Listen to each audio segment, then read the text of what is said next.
നിങ്ങൾക്ക് ഓർമ്മയുണ്ടെന്ന് വിശ്വസിക്കുന്നു. സൗദി അറേബ്യയും പാകിസ്ഥാനും തമ്മിൽ ഒരു അക്കോർഡുണ്ടായി. അതായത് ഓപ്പറേഷൻ സിന്ദൂറിന് ശേഷം. മനസ്സിലാക്കുക, സൗദി ഓയിൽ റിച്ചാണ്, പാകിസ്ഥാൻ ന്യൂക്ലിയർ വെപ്പൺ സ്റ്റേറ്റാണ്. ആ അക്കോർഡുണ്ടായ സമയത്ത് ഞാൻ ചില കാര്യങ്ങൾ പ്രെഡിക്റ്റ് ചെയ്ത് പറഞ്ഞു, ഇത് വരാൻ പോകുന്നത് ഇന്ത്യക്കെതിരെയും പ്രശ്നമുണ്ടാകാൻ സാധ്യതയുണ്ട്. അതായത് ഫ്യൂച്ചർ പ്രഡിക്ഷൻ ചെയ്തു. അപ്പം അതിൻ്റെ താഴെയൊക്കെ പല ആൾക്കാരും പല രീതിയിലുള്ള കമൻറ്റുകളൊക്കെ വന്നു. അതവിടെ നിൽക്കട്ടെ. ഇപ്പോഴത്തെ പുതിയ ഡെവലപ്മെൻറ്റ് നിങ്ങൾ അറിഞ്ഞു എന്ന് വിശ്വസിക്കുന്നു. ചില മലയാളം മീഡിയയൊക്കെ അതുമായിട്ട് ബന്ധപ്പെട്ട പല വാർത്തകളും കൊടുത്തിട്ടുണ്ട്. എന്താണ് പുതിയ ഡെവലപ്മെൻറ്റ്?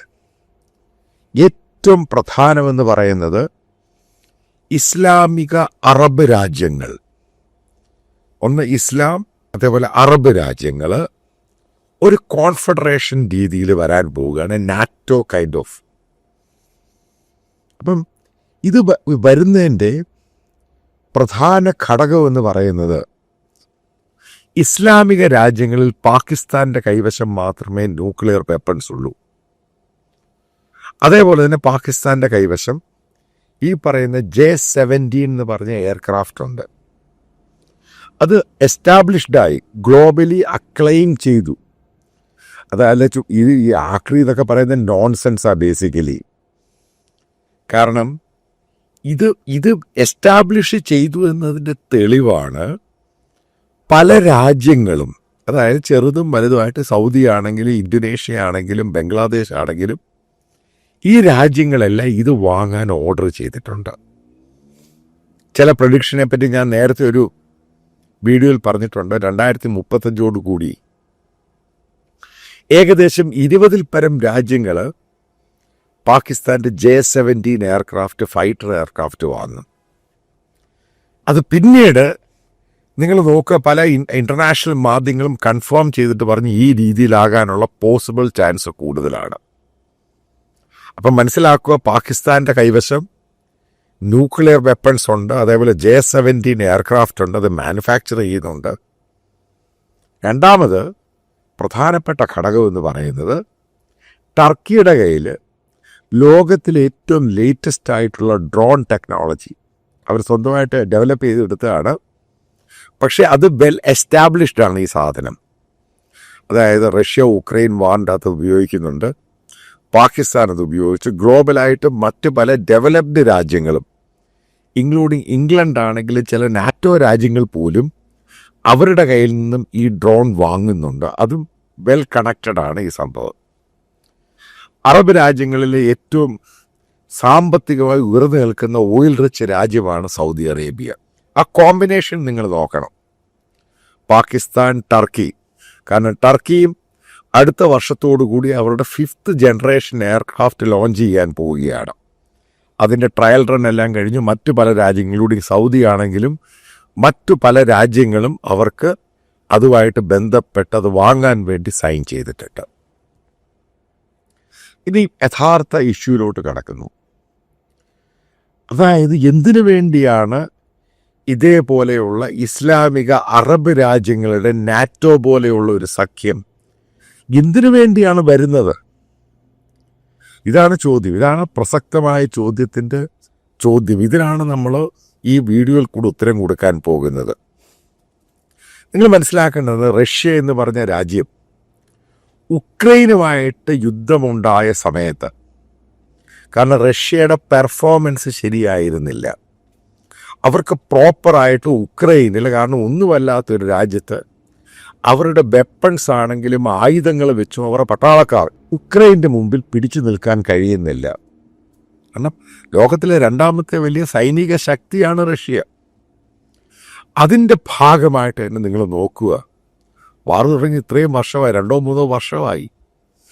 അവരുടെ കൂടെ ഉണ്ടായിരുന്ന പല രാജ്യങ്ങളും, പ്രത്യേകിച്ച് ഇസ്ലാമിക രാജ്യങ്ങളാണെങ്കിലും അർമേനിയ ഉൾപ്പെടെ പല രാജ്യങ്ങൾ, അസർബൈജാൻ, കസക്കിസ്ഥാൻ, ടർക്കിസ്ഥാൻ, അങ്ങനെ പല രാജ്യങ്ങളും റഷ്യയിൽ നിന്നും വിട്ടുപോയി.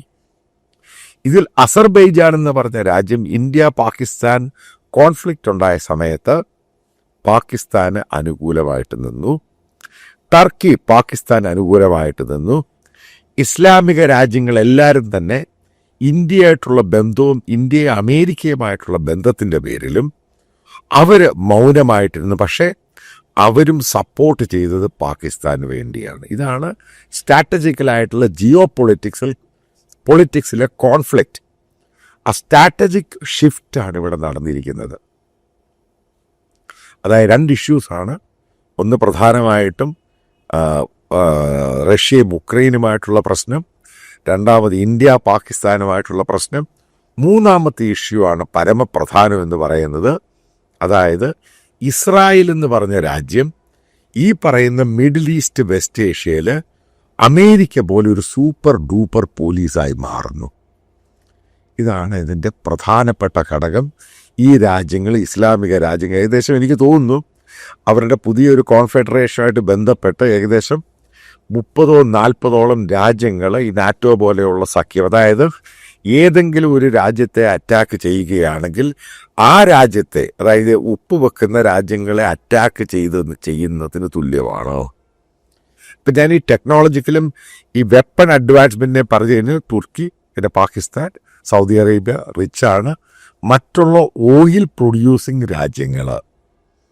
അപ്പോൾ അതായത് മനസ്സിലാക്കേണ്ട പ്രധാനപ്പെട്ട ഘടകം ഒന്ന്, ഇവരുടെ പരമപ്രധാനമെന്ന് പറയുന്ന സംഭവം ഇന്ത്യ എന്ന രാജ്യത്തെ, ആ രാജ്യം ഒരു ഘടകം തന്നെയാണ്. ഇതേപോലെയുള്ള രാജ്യങ്ങൾ ഇന്ത്യക്കെതിരെ ഒന്നിക്കാനുള്ള സാധ്യത പൂർണ്ണമായിട്ടുമുണ്ട്. കാരണം പാകിസ്ഥാൻ, നിങ്ങൾ മനസ്സിലാക്കേണ്ട അടുത്ത പോയിന്റ് ഉണ്ട്. ഈ ബംഗ്ലാദേശ് എന്ന് പറയുന്നത് ഇന്ത്യൻ സാധനങ്ങളുടെ മുകളിൽ ടാരിഫ് ഉണ്ടായി.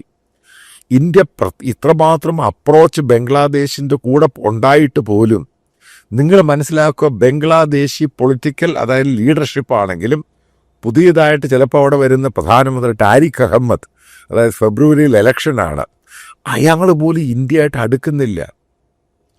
എന്താ ഇതിൻ്റെ കാരണം? അതായത് ബംഗ്ലാദേശും ചെറിയ രാജ്യമായ മോൾഡീവ്സ് ഉൾപ്പെടെ ഈ പറയുന്ന കോൺഫെഡറേഷൻ്റെ അകത്ത് സൈറ്റ് ചെയ്യും. ഇതാണ് അടുത്തുണ്ടാകാൻ പോകുന്ന സെക്കൻഡ് സ്റ്റേജ്. അപ്പം അതിൻ്റെ ഭാഗമായിട്ട് പാകിസ്ഥാൻ്റെ ബേസ് ഇന്ത്യയുടെ ബോർഡറിൽ കൊണ്ട്, കാരണം നാച്ചുറലായിട്ട്, കാരണം ഈ ബംഗ്ലാദേശിന് ഇത്രമാത്രം ഡിഫൻസും പരിപാടികളൊന്നുമില്ല. അപ്പോൾ അവരെ സഹായിക്കാനായിട്ട് ബംഗ്ലാദേശ് ഭൂമി, അതായത് ബംഗ്ലാദേശിൻ്റെ മണ്ണിൽ ഇന്ത്യക്കെതിരെ ഓപ്പറേറ്റ് ചെയ്യാൻ വേണ്ടി പാകിസ്ഥാൻ്റെ ബേസ് വരുന്നു. കൂടെ തന്നെ പാകിസ്ഥാൻ 42ഓളം യൂണിറ്റ് J-17 എയർക്രാഫ്റ്റുകൾ ബംഗ്ലാദേശിന് കൊടുക്കുന്നു. ടർക്കി അവരുടെ ഡ്രോൺസും മറ്റുള്ള പരിപാടികളും കൊടുക്കുന്നു. ഓയിൽ പരമായിട്ടുള്ള കാര്യങ്ങളിൽ ഈ പറയുന്ന ഓയിൽ റിച്ച് ആയിട്ടുള്ള പല രാജ്യങ്ങളും ബംഗ്ലാദേശിനെ സഹായിക്കുന്നു. നിങ്ങൾ ആ കാര്യത്തിൻ്റെ കിടപ്പ് മനസ്സിലായിക്കോണം, എങ്ങനെയാണിത് പോകുന്നത്.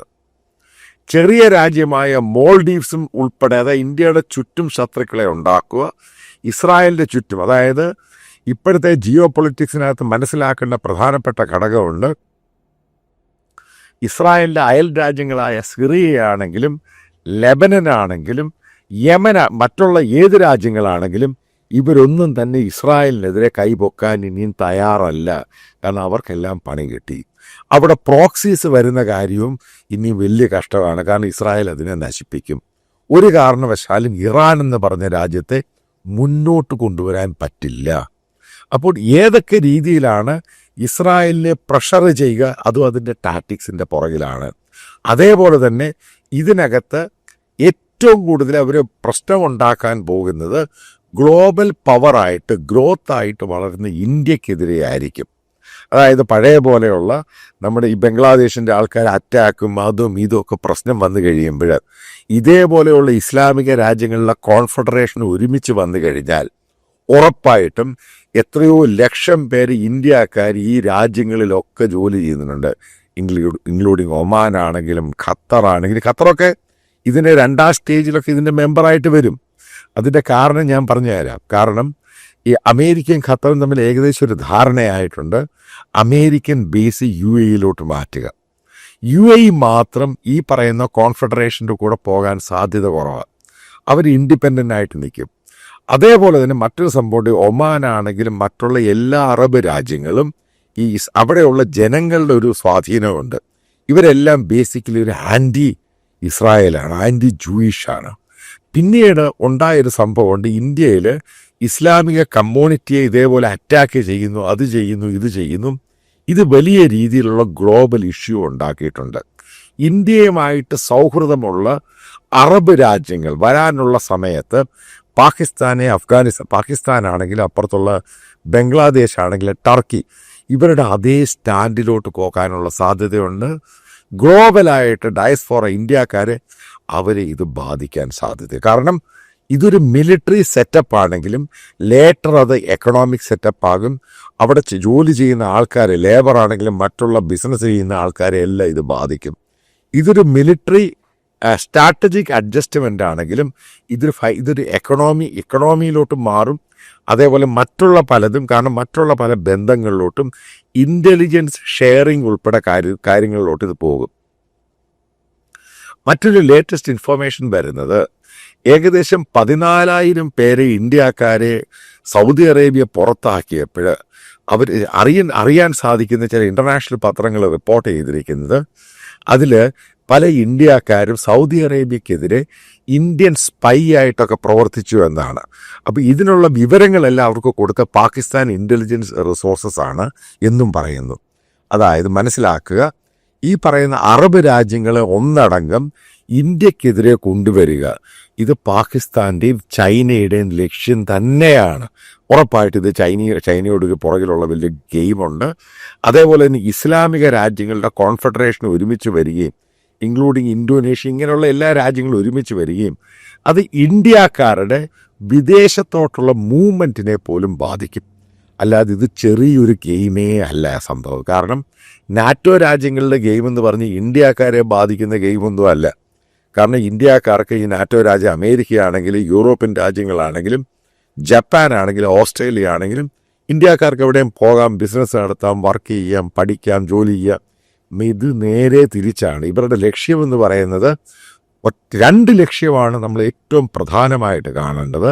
ഒന്ന്, ഇവരുടെ പ്രധാനപ്പെട്ട ലക്ഷ്യം ഇസ്രായേൽ എന്ന് പറഞ്ഞ മേൽക്കോയ്മ, ഡോമിനേഷൻ ഭയങ്കരമായിട്ട് കൂടിയിട്ടുണ്ട്. അതിനെതിരെ ഒന്നിക്കുന്നൊരു കോൺഫെഡറേഷൻ, അതും West Asia, Middle East Asia ഭാഗത്തുണ്ടാകുമ്പോൾ, അതേപോലെ തന്നെ സൗത്ത് ഈസ്റ്റ് ഏഷ്യയിൽ, അതായത് നമ്മുടെ ഈ കോണ്ടിനെൻ്റ് ഈ ഭാഗത്തായിട്ട് കിടക്കുന്ന അവിടെ പാകിസ്ഥാനും ബംഗ്ലാദേശിനും ഫുള്ളായിട്ടുള്ള സെക്യൂരിറ്റി കവർ പോലെ ആക്കിയെടുക്കുക. അവരുടെ സാമ്പത്തിക ഇടപാടുകൾ ഈ രാജ്യങ്ങളെ സഹായിക്കുക, ടെക്നോളജി ആണെങ്കിലും ഈ രാജ്യങ്ങളെ സഹായിക്കുക.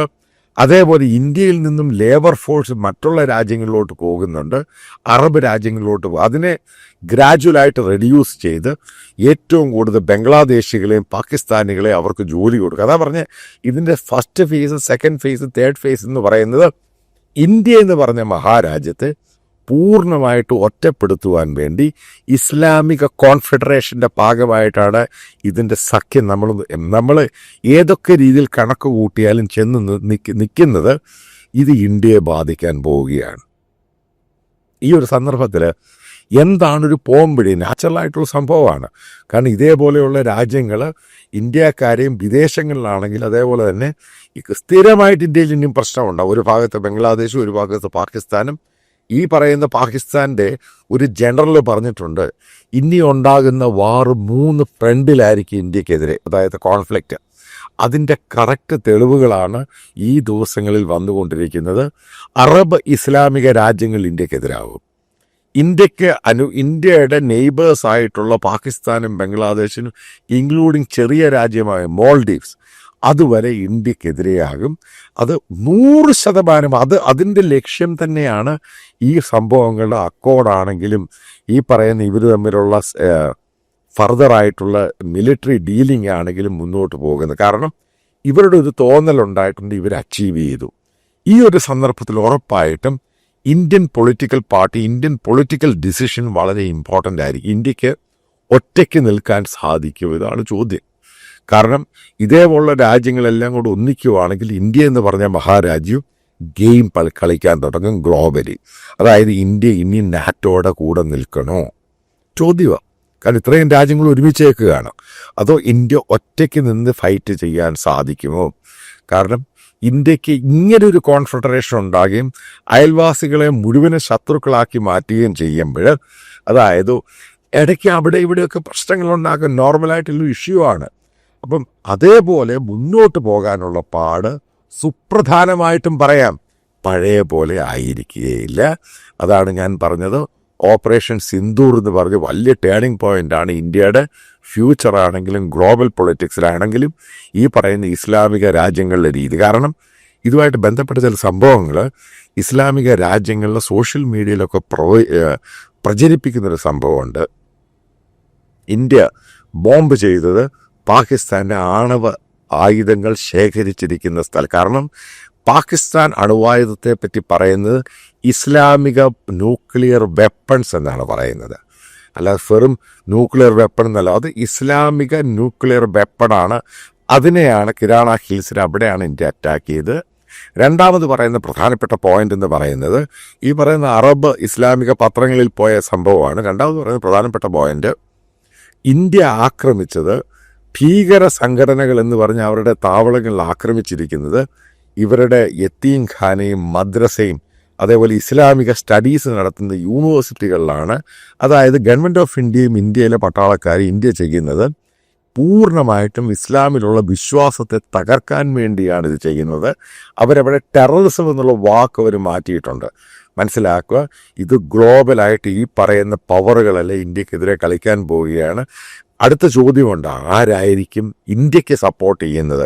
ഇപ്പോഴത്തെ ഒരു കണ്ടീഷനിൽ നമ്മളിത് ചൈനയുമായിട്ട് പോയി ഡിസ്കസ് ചെയ്യാനൊന്നും പറ്റത്തൊന്നുമില്ല. പക്ഷേ ഇന്ത്യ ഗവൺമെൻറ്റിൻ്റെ ഇന്ത്യൻ ഏജൻസികൾ വളരെ സസൂക്ഷ്മമാണ് ഇത് നിരീക്ഷിക്കുന്നത്. കാരണം ഇത് ഫർദർ ഉണ്ടാകാൻ പോകുന്നത് ഇന്ത്യക്കെതിരെ ആയിരിക്കും.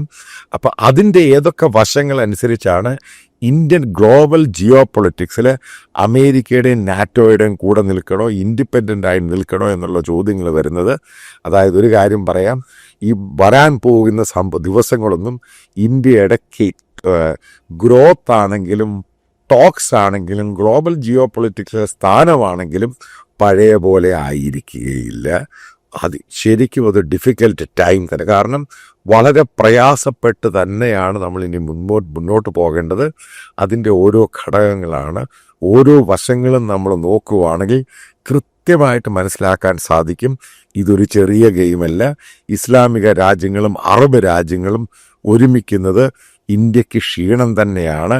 ഏതൊക്കെ രീതിയിലാണ് ഇത് ഇന്ത്യയെ ബാധിക്കുന്നത് എന്നുള്ളത് വരാനുള്ള ദിവസങ്ങൾ ഓരോന്നും കൃത്യമായിട്ട് നമുക്കറിയുവാൻ സാധിക്കും.